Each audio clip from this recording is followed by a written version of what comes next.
Hello and welcome to another top grades made easy video with poetry comparisons. The key thing is to understand the poet's purpose. Let's get started. Now we have the Prelude. This is a difficult one to engage with because it just seems so odd and the story in it is so weird.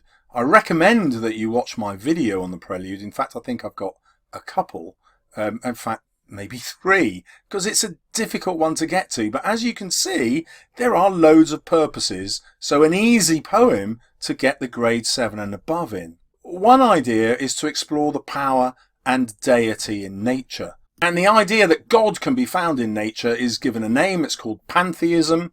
And there you are, automatically, the examiner wants to give you a grade 7 because you're using the right vocabulary. I'm kicking myself for not having put it in there originally. It's also to celebrate the power of the imagination, the artistic imagination. And it's to show that mankind is small compared to the power of nature. This little figure of him in the boat as a young boy, suddenly feeling terrified of nature and what it might signify.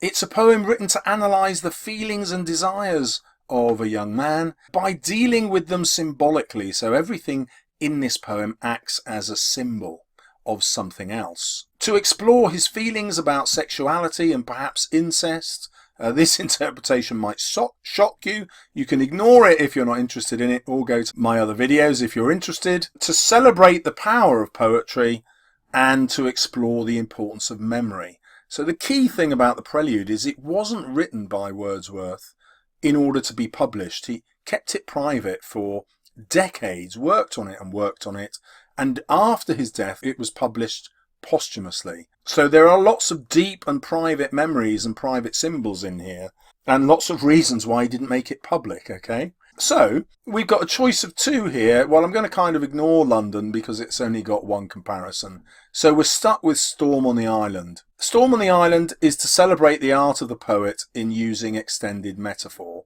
The whole poem is about this. So all of nature is an extended metaphor which also describes war and conflict.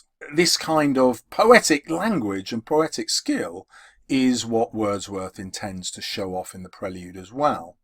And then there's this central message to show that mankind is small compared to the power of nature. We could also argue that there is no God in this poem. Do you remember that line, "It's a great nothing that we fear"? Perhaps this is an atheistic poem, which would then contrast with the belief not in a God in heaven, but with pantheism, a God in nature, a God everywhere. So this is a really tricky one to find a comparison to, and Storm on the Island is going to be your go-to comparison if this one comes up.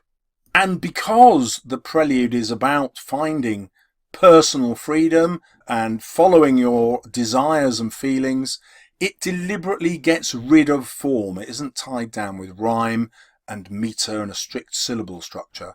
And that lack of form is precisely the point. It links to Wordsworth's purpose about finding greater freedom, liberated from the church, celebrating pantheism, a God surrounding us everywhere in his natural works. And if you'd like to see some essays comparing poems, check out the video appearing on the left, and on the right, videos showing you how to use the FOSS method, which gets you the top grade every time.